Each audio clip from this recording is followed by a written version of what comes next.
sur la déstabilisation d'un certain nombre de pays et sur les gens qui, en Afrique, ce que j'ai appelé, avec une comparaison que j'ai prise chez Lénine, la fameuse bourgeoisie comprador, j'ai appelé ça l'opposition comprador. Qu'est-ce que c'était les compradors? C'était du temps du colonialisme portugais à Macao, des Chinois qui acceptaient la domination coloniale portugaise à condition de garder une part de l'économie et du commerce. Eh bien, on vit la même chose en Afrique. J'ai longuement averti sur qui était Katumbi.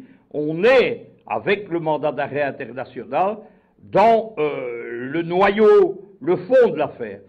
Si vous suivez les médias occidentaux, on a bâti une grande légende autour de Katumbi, on appelle ça une storytelling, c'est-à-dire qu'on vous invente la vie de quelqu'un. Il y a notamment un film, Katumbi, gouverneur du Katanga, qui a été financé en partie par Arte.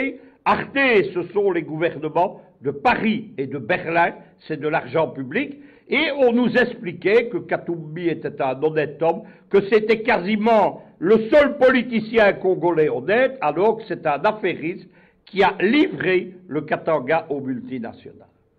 Ça, c'est un aspect du personnage. Le deuxième aspect, c'est l'affairisme. L'affairisme, qu'est-ce que c'est?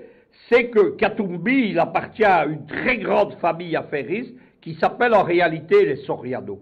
Lorsque vous fouillez dans les dossiers Katumbi, vous voyez qu'il est détenteur de 3 passeports différents, avec 3 nationalités, et que dans ces passeports, il ne porte pas le même nom.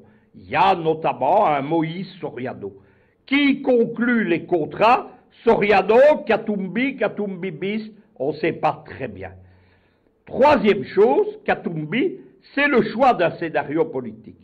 C'est l'homme qui a été choisi dès les années Obama, le fameux sommet USA-African Leader, nous sommes à l'été 2014, il a été choisi comme l'homme qui était chargé de dégager la cible principale de ce qui est devenu le printemps africain, qui était Kabila. Kabila invité au sommet USA-African Leader et qui s'est vu opposé à une conférence de presse à John Kerry, qui était le ministre des Affaires étrangères américain de l'époque, et le but était très simple, c'était d'humilier Kabila, qui a été sous-estimé et qui a compris directement ce qui se passait. Que devait être Katumbi? Katumbi devait être le candidat unique de l'opposition. On a, mais les Américains ont l'habitude de le faire, surestimé sa popularité, et on lui a bâti les moyens de ses ambitions politiques. C'est-à-dire qu'il a été pris en main par des réseaux américains, de l'administration Obama, de ce qu'on appelle les vitrines légales de la CIA, de George Soros, ce sont toujours les mêmes gens, et de l'OTAN. Il y a une fondation qui est l'Atlantic Foundation aux États-Unis, c'est la principale fondation de l'OTAN aux USA, c'est elle qui a parrainé Katumbi. Katumbi, qu'est-ce qu'on a fait? On lui a créé tout d'abord une ONG puissante